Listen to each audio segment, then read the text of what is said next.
Game umumnya diciptakan untuk digunakan player game sebagai bahan inspirasi, penghilang stres, atau hanya untuk hiburan semata. Namun bagaimana jadinya kalau game yang ada tersebut hanya membuat kerugian dan gak ada gunanya, bahkan hanya dapat membuat malu saja? Emang ada yang seperti itu? Ya tentu ada dong, dan yang lebih membingungkan, kenapa juga developer mau membuat dan publish-nya? Mungkin kejadian di atas dialami oleh kelima game yang akan aku bagikan kali ini, di mana game-game ini nggak guna banget. Penasaran apa aja game yang nggak guna sampai membuat malu? Berikut 5 game nggak guna yang seharusnya nggak usah dibuat. Game pertama yang nggak penting banget untuk dimainkan menurut aku adalah Plumbers Don't Wear Ties. Dikira aku lupa yang minta subscribe. Ayo cepetan klik tombol subscribe buat yang belum. Aku kasih waktu 5 detik deh. Oke, lanjut. Game pertama yang gak penting banget untuk dimainkan menurut aku adalah Plumbers Don't Wear Ties. Plumbers Don't Wear Ties adalah sebuah video game dari Kirin Entertainment yang diluncurkan pada tahun 1994 untuk konsol Panasonic 3DO. Kenapa aku bilang gamenya sucks banget? Jadi gini nih geng, plot cerita di dalam game berkisah tentang John dan Jane yang dipaksa mencari pasangan oleh kedua orang tuanya. Why is it I haven't seen you with any woman? John, are you gay? What? Takdir kemudian mempertemukan mereka di sebuah parkiran dan akhirnya mereka pun jatuh cinta. Nah, misinya adalah kalian harus menyatukan John dan Jane tanpa diganggu oleh pria lain. Gameplaynya lebih mirip DVD film sih kalau aku bilang. Udah gitu, acting suaranya nggak banget dan ceritanya mengarah ke mesum-mesum gitu deh. Nggak heran ya kalau nama game ini selalu masuk dalam chart kategori game terburuk dan nggak direkomendasikan yang pernah ada. Game berikutnya yang banyak dicap buruk oleh para gamer adalah Superman 64. Fuck! It's enough of this shit.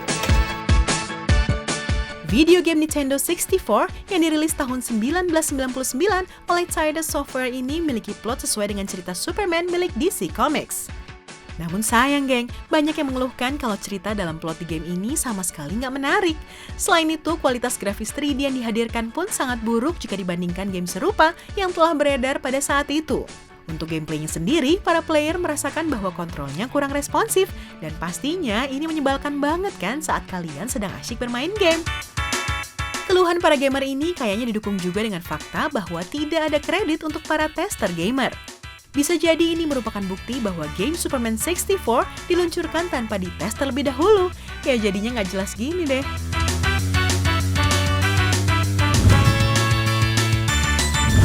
Di posisi berikutnya ada sebuah game yang nggak bakal mau kalian cobain, Desert Bus.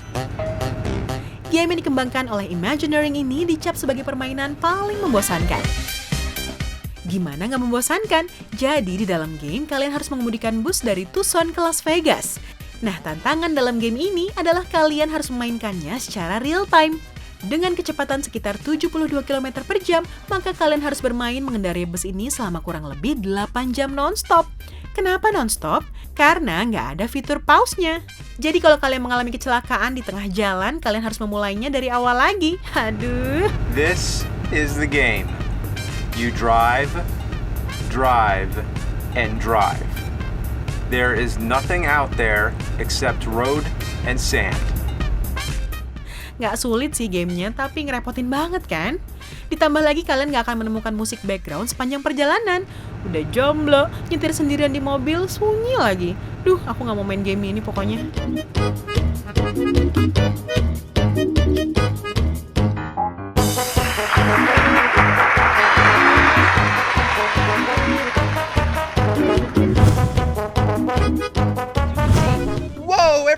Game berikutnya adalah game kontroversial yang banyak dikecam oleh organisasi internasional Custer's Revenge. Custer's Revenge merupakan game adult milik Atari yang dirilis pada tahun 1982. Game ini menjadi kontroversi lantaran misi karakter utamanya yaitu Custer adalah untuk melakukan tindakan tidak senonoh pada karakter wanita yang sedang terikat pada sebuah tiang. Kenapa bisa ya ada game seperti ini? Banyak kritik pedas dari media dan para aktivis untuk Custer's Revenge. Gameplaynya dinilai mengajarkan cara melakukan pelecehan terhadap wanita. Meski dihujani dengan award Worst Game Ever, Stuart Caston sebagai presiden direktur dari developer game ini nggak gentar dan nggak merasa ada yang salah dengan game buatannya. Ia berdalih bahwa tujuan dari bermain game adalah untuk tersenyum dan tertawa. Dan game Custer's Revenge ini tentunya membawa hal-hal tersebut pada playernya. Tapi kalau ketawanya karena hal mesum ya nggak bagus juga sih. Yeah. Welcome, folks, to... Di posisi terakhir ada game yang datang dari tahun 1982, E.T. the Extraterrestrial. Sebuah game petualangan yang juga dikembangkan dan dipublish oleh Atari untuk dimainkan di konsol Atari 2600. Mungkin begini jadinya ya jika sebuah game dibuat dengan sistem SKS alias sistem kebut semalam. Diambil dari film dengan judul yang sama, E.T. the Extraterrestrial didesain oleh seorang pemuda penuh prestasi usia 24 tahun, Howard Scott Warshaw, dalam tempo singkat, yakni 5 minggu aja, geng. Ini lantaran kemauan sang sutradara film Steven Spielberg yang secara khusus meminta Warshaw untuk membuat E.T. video game demi menemani film yang ia buat yang tadinya Spielberg harapkan bisa mirip kayak Pac-Man. Dan benar aja, di sini kalian harus mengendalikan alien alias E.T. dari perspektif top-down demi mengumpulkan 3 buah telepon antar planet yang potongan-potongannya tersebar secara acak di berbagai lubang yang gak jelas juntrungannya. Game E.T. the Extraterrestrial juga digadang-gadang sebagai penyebab bangkrutnya perusahaan Atari, sekaligus keterpurukan industri video game pada saat itu. Saking buruknya, Atari bahkan hingga harus mengubur 12 juta video game E.T. yang gak kejual di gurun Alamogordo di New Mexico, meski hal ini juga gak diakui oleh Warshaw. Lagi udah tau mustahil, kenapa juga diiyain sih show? Ampun deh. Itu dia 5 game yang seharusnya nggak usah dibuat. Walaupun game tersebut nggak harus dibuat, kita tetap harus menghormati developer yang membuatnya, karena membuat game nggak semudah perkiraanmu, geng. Jangan lupa untuk meninggalkan pendapatmu di kolom komentar ya.